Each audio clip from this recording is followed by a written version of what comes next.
আজিজ আর বেনজির যে ঘটনাগুলো ঘটাচ্ছে, এখন সরকার বলছে যে তারা যা কি জানে না, তাদের কাছে তথ্য নেই। তো তাদের কাছে তথ্য থাকবে না, এরকম রাঘব বলদের তথ্য থাকবে না? আমাদের মতো মানুষ যারা আমরা কোর্টের পারমিশন নিয়ে বিদেশে যাওয়ার জন্য চেষ্টা করি, তাদেরকে আমাদেরকে ঘন্টার পর ঘন্টা বসিয়ে রাখা হয়, তারপরে এমন সময় আমাদেরকে ছাড়া হয় দুই পাশে পুলিশ দিয়ে, যেন দৌড়াতে দৌড়াতে আমাদের নিয়ে যাচ্ছে কোনো আসামি আমরা যাচ্ছি, তারপরে আমরা গেলে প্লেন ছাড়ে। আর এত বড় বড় রাঘব বল পার পেয়ে যায়, তাদের কাছে তথ্য থাকে না। তো আমরা দেশের সাধারণ নাগরিক হিসাবে আমরা এটা জানতে চাই, কয়জন আমরা দেশকে ভালোবাসি? আমরা তো দেশের বিপদের সময় অনেকেই দেশের বাইরে পালিয়ে যাই, যেভাবে পালিয়ে গেছে এই অবৈধ প্রধানমন্ত্রী, বিনা ভোটে প্রধানমন্ত্রী, এদেশের 18 কোটি জনগণকে বিপদের মুখে ফেলে তিনি দেশ ছেড়ে পালিয়ে গিয়েছিলেন। আমাদের গণতন্ত্রের মা কিন্তু আমাদেরকে ফেলে পালিয়ে যান নাই। এই দেশের জনগণের জন্য, দেশপ্রেমের জন্য তিনি তার স্বামীকে হারিয়েছেন, তার সন্তান হারিয়েছেন, কিন্তু তিনি এখন আমাদেরকে বুকে আগলে রেখে এখনো তিল তিল করে মৃত্যুর দিকে এগিয়ে যাচ্ছেন। যে আর অবৈধ সরকার, এই যে ডামি সরকার, তার সুচিকিৎসা পর্যন্ত মানে নিশ্চিত করছে না। শহীদ রাষ্ট্রপতি জিয়াউর রহমানের 43তম মৃত্যুবার্ষিকী। এই শহীদ রাষ্ট্রপতি জিয়াউর রহমান দুর্ভিক্ষ কবলিত, গণতন্ত্র বিসর্জিত, তলাবিহীন ঝুড়ির মতো একটি রাষ্ট্রকে খাদ্যশস্যে পরিপূর্ণ করে একটি পরিপূর্ণ একটা রাষ্ট্রে পরিণত করেছিলেন। সেই শহীদ প্রেসিডেন্ট জিয়াউর রহমান, যিনি স্বাধীনতার ঘোষণা দিয়ে দেশকে স্বাধীন করেছিলেন, রণাঙ্গনে যুদ্ধ করে দেশকে স্বাধীন করেছিলেন, সেই রাষ্ট্রপতি জিয়াউর রহমান, তার অনেক কথা আমরা জানি, আমরা শিখছি এবং শিখব। কিন্তু আমি শুধু আজকে নারীদের নিয়ে 2-4টে কথা বলতে চাই।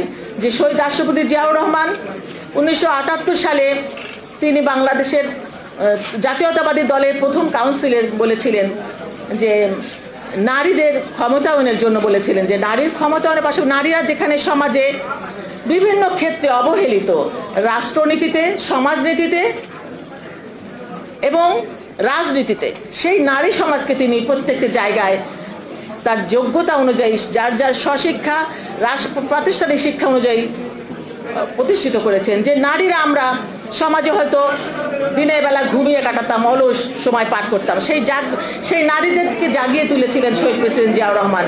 ঘুমন্ত নারী সমাজকে জাগিয়ে তুলে বলেছিলেন, তোমরা আসো, তোমরা সংসারের সাথে সাথে দেশ সামলাও, রাষ্ট্র সামলাও, অর্থনীতি সামলাও, সব সমাজনীতি সামলাও। সেই নারীরা আজকে কম বেশি হলেও সমাজের প্রতিটা ক্ষেত্রে কিন্তু আমরা বিচরণ করছি। এই যে অর্থনীতির যে মূল চালিকা শক্তি গার্মেন্টস শিল্প, সেই গার্মেন্টস শিল্পে কিন্তু নারীদের অন্তর্ভুক্ত করেছিলেন শহীদ রাষ্ট্রপতি জিয়াউর রহমান। প্রতিটা ক্ষেত্রে অডিটর জেনারেল, পুলিশ, সেনাবাহিনী, বিমান বাহিনী, প্রত্যেকটা ক্ষেত্রে নারীদের তিনি সম্পৃক্ত করেছিলেন। এই শহীদ রাষ্ট্রপতি জিয়াউর রহমান বিশ্বাস করতেন এই দেশের প্রতিটা নারী একদিন জাতীয়তাবাদী দল করবে, তিনি সেটা মনে প্রাণে বিশ্বাস করতেন।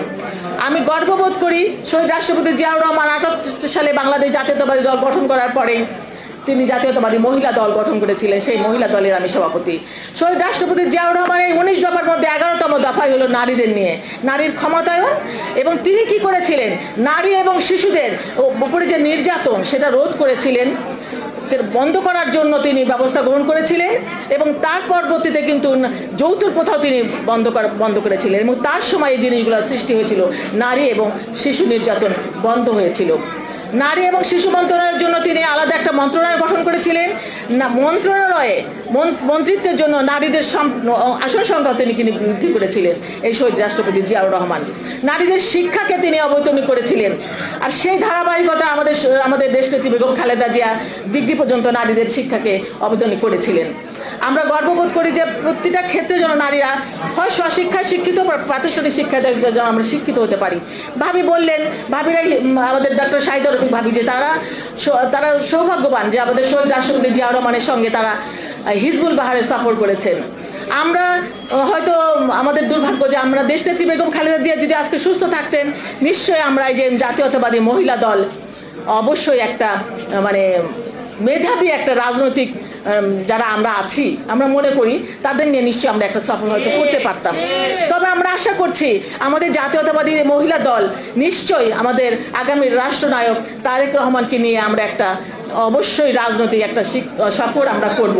জাতীয়তাবাদী মহিলা দল যখন আমরা গর্ব করে আমরাও বলতে পারবো আমরা দেশনায়ক তারেক রহমানের সাথে রাজনৈতিক মেধাবী নেতৃবৃন্দ আমরা মহিলা দল একটা সফর করেছে, সেই দিনে প্রত্যাশায় থাকলাম।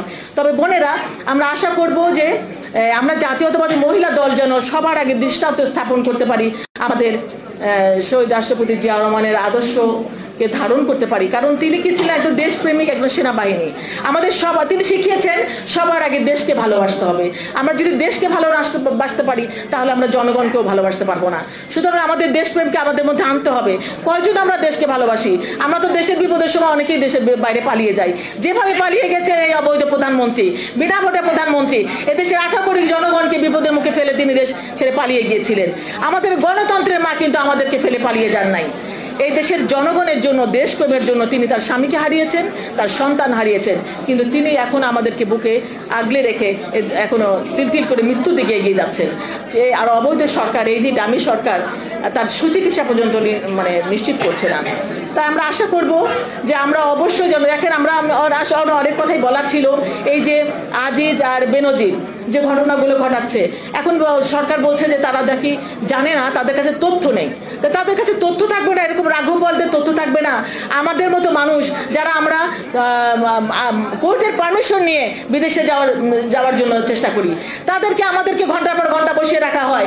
তারপরে এমন সময় আমাদেরকে ছাড়া হয় দুই পাশে পুলিশ দিয়ে, যেন দৌড়াতে আমাদের নিয়ে যাচ্ছে কোনো আসামি আমরা যাচ্ছি, তারপরে আমরা গেলে প্লেন ছাড়ে। আর এত বড় বড় রাঘব বলরা পার পেয়ে যায়, তাদের কাছে তথ্য থাকে না। তো আমরা দেশের সাধারণ নাগরিক হিসাবে আমরা এটা জানতে চাই যে কেন থাকবে না। আমরা বিচার চাই, সুষ্ঠু বিচার চাই।